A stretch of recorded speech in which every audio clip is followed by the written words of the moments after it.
Quand il fait froid, ça affecte les cordes, l'accordage.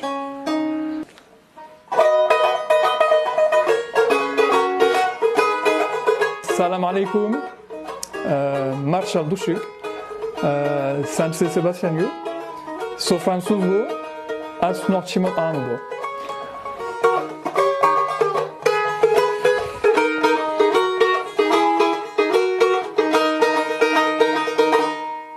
Donc je m'appelle Sébastien Bénicourt, j'ai 44 ans, je suis savoyard, des montagnes aussi. Je suis marié avec 5 enfants. J'ai grandi en Savoie jusqu'à l'âge de 22 ans. Je me suis marié à 22 ans, après on a déménagé aux États-Unis. Après ça on a déménagé en Turquie jusqu'en 2016, donc je suis français.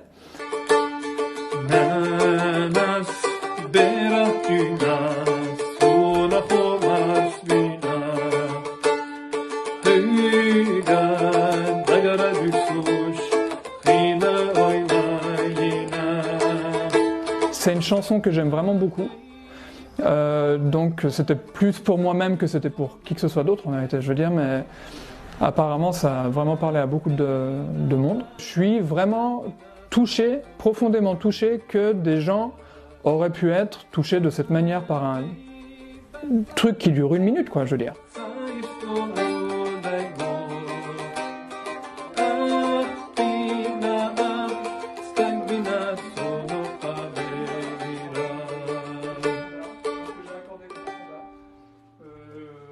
Là, c'est mon bendir, qui est une percussion qui est utilisée en musique anatolienne aussi. J'ai une darbuka qui est là-bas derrière, une percussion turque. Bon, puis ma guitare, on a au niveau de la musique, on en a trop. Pendant qu'on était en Turquie, j'ai trouvé un CD de musique du Caucase, où il y avait plusieurs artistes, Kabard, Adigay, il y avait, comment ça s'appelle, Aznash, qui était dessus. Et puis il y avait un chant particulier d'un chanteur que je connaissais pas du tout. Et puis j'ai fait un petit peu de recherche à droite à gauche, j'ai trouvé qu'il s'appelait Sarab Mejidov. Et j'ai trouvé aussi qu'il jouait d'un instrument qui s'appelait le Deshik Pondar. Donc pour moi c'était la grande découverte. Alors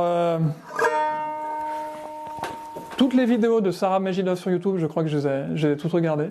Il chante un chant avec Khizir Ulbiev qui s'appelle Tierkatsa Suriye. Donc voilà, ça c'est un petit peu avec mon nouveau pondar que j'ai reçu la dernière fois, donc un petit peu en, comment ça s'appelle, une version instrumentale. Oups.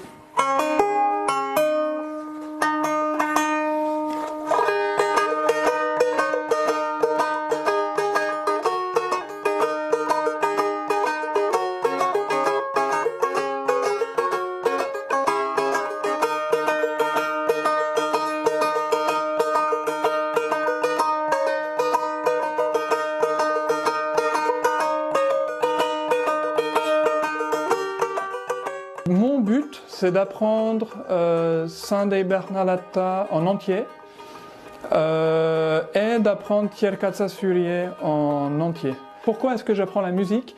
Parce que la musique, en fait, j'ai réalisé ça en Turquie, que c'est une langue. C'est pas une langue verbale, mais c'est une langue, en fait, qui communique entre peuples et entre cultures.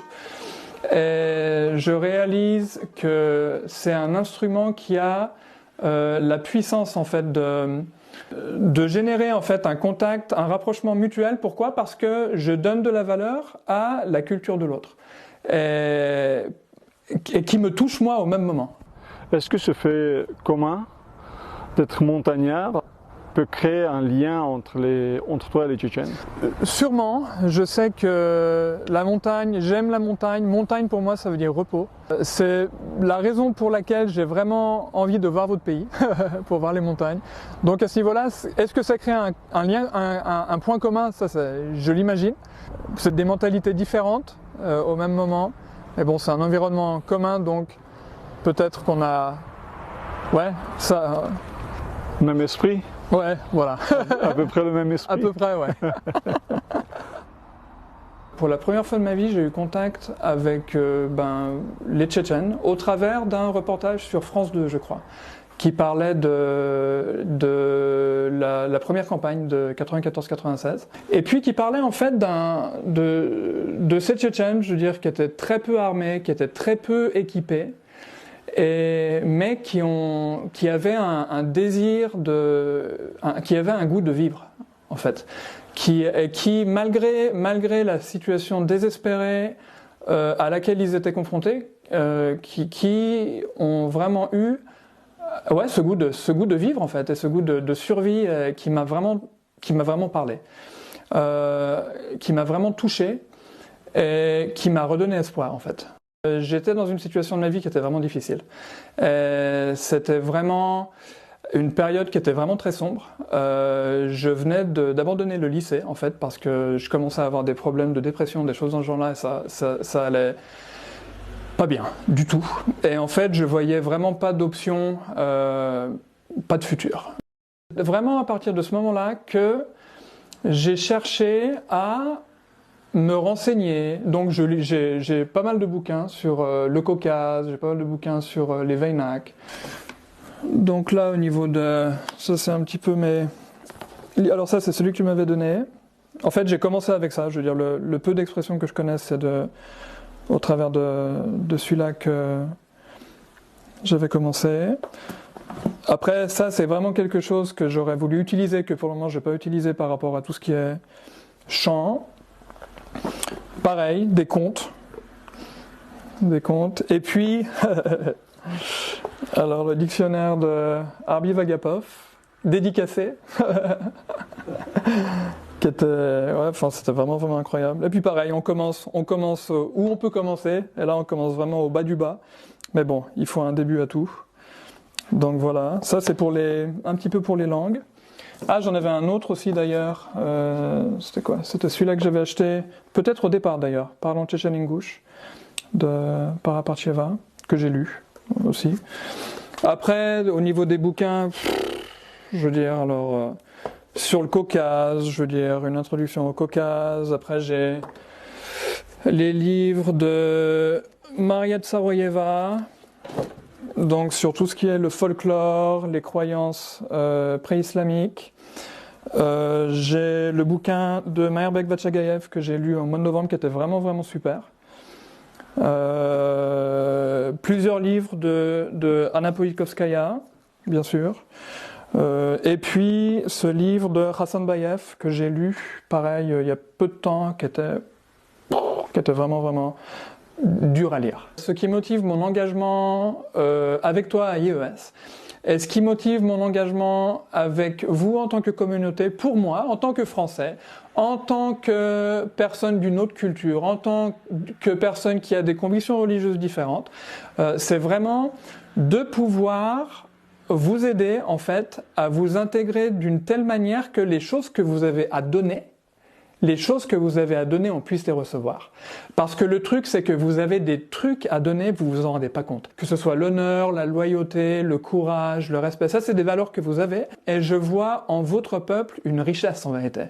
Il y a une vraie richesse, il y a une richesse historique.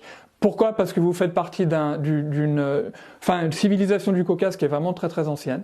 Vous avez fait face à des trucs terribles, mais il n'y a pas eu de résignation. Et ça, c'est incroyable. Voir un truc comme ça, c'est vraiment incroyable. Tu sais, c'est intéressant. Je crois la dernière fois, on parlait de cette expression être un battant. Être un battant en français, ça veut dire que j'ai fait face à des trucs terribles, mais je vais continuer. Et je vais, coûte que coûte, je vais continuer. Je vais pas... C'est dur. Et tu peux y laisser ta peau, mais je vais avancer quand même. Je parlais avec un ami il n'y a pas longtemps qui parlait de la différence entre les Alpes et le Caucase, en fait, qui se ressemblent beaucoup. Les Alpes, elles sont vraiment très loin. Mais par rapport au Caucase, il y a une espèce de mystique, un petit peu, qui est vraiment très, comment dire, qui est attirant. Mais qui est vraiment mystérieux. Donc, ce n'est pas le cas pour les Alpes? Non, pas autant, je crois, non. Mais par rapport au Caucase, je veux dire, il y a vraiment cette idée de mystère, et par rapport au Tchétchène, encore plus, en fait. Donc, qui m'attire vraiment beaucoup. En fait, de Tchik Pandor, c'est un truc que te manque, Tcherkeska. Verta. Et Tcherkeska, c'est quoi dans le Caucase alors? Verta, c'est une veste. D'accord. Et Tcherkeska, c'est un costume. Ah oui, oui, d'accord. D'accord. Intéressant, d'accord. Voilà. Khakankoui. Et Allez. le chapeau. Voilà, maintenant, Génial. t'as un ambassadeur de culture tchétchène en France. Waouh. N'ayons pas tchétchène. Quel honneur. Waouh, bah dis donc, si c'est le cas, je me sens profondément honoré.